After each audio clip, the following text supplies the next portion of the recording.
This is what the Sovereign Lord says. The gate of the inner court facing east is to be shut on the 6 working days, but on the Sabbath day and on the day of the new moon, it is to be opened. The prince is to enter from the outside through the portico of the gateway and stand by the gatepost. The priests are to sacrifice his burnt offering and his fellowship offerings.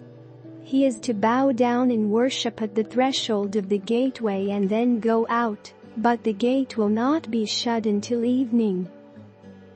On the Sabbaths and New Moons the people of the land are to worship in the presence of the Lord at the entrance of that gateway.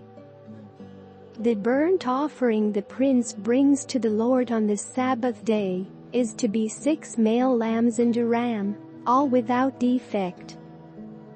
The grain offering given with the ram is to be an ephah of olive oil for each ephah.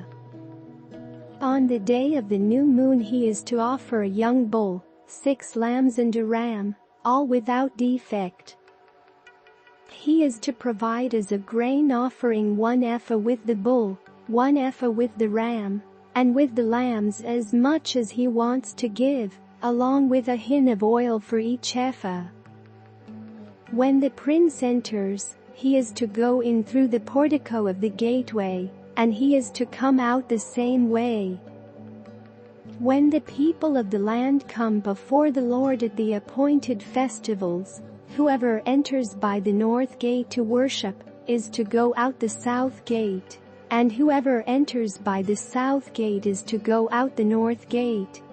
No one is to return through the gate by which they entered, but each is to go out the opposite gate. The prince is to be among them, going in when they go in and going out when they go out. At the feasts and the appointed festivals, the grain offering is to be an ephah with a bull, an ephah with a ram, and with the lambs as much as he pleases, along with a hin of oil for each ephah. When the prince provides a freewill offering to the Lord, whether a burnt offering or fellowship offerings, the gate facing east is to be opened for him. He shall offer his burnt offering or his fellowship offerings as he does on the Sabbath day. Then he shall go out, and after he has gone out, the gate will be shut. Every day you are to provide a year-old lamb without defect for a burnt offering to the Lord.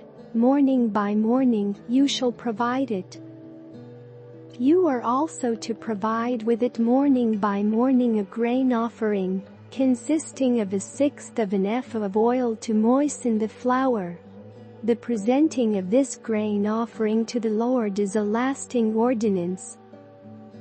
So the lamb and the grain offering and the oil shall be provided morning by morning for a regular burnt offering. This is what the Sovereign Lord says. If the prince makes a gift from his inheritance to one of his sons, it will also belong to his descendants. It is to be their property by inheritance. If, however, he makes a gift from his inheritance to one of his servants, the servant may keep it until the year of freedom, then it will revert to the prince.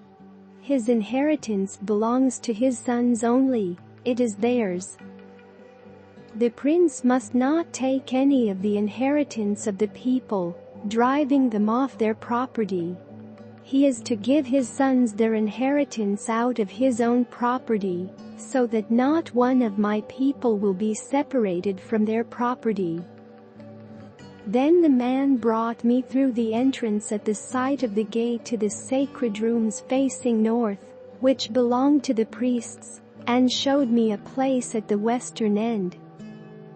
He said to me, "This is the place where the priests are to cook the guilt offering and the sin offering and bake the grain offering, to avoid bringing them into the outer court and consecrating the people." He then brought me to the outer court and led me around to its 4 corners, and I saw in each corner another court. In the four corners of the outer court were enclosed. Each of the courts in the four corners was the same size. Around the inside of each of the four courts was a ledge of stone, with places for fire built all around under the ledge. He said to me, "These are the kitchens where those who minister at the temple are to cook the sacrifices of the people."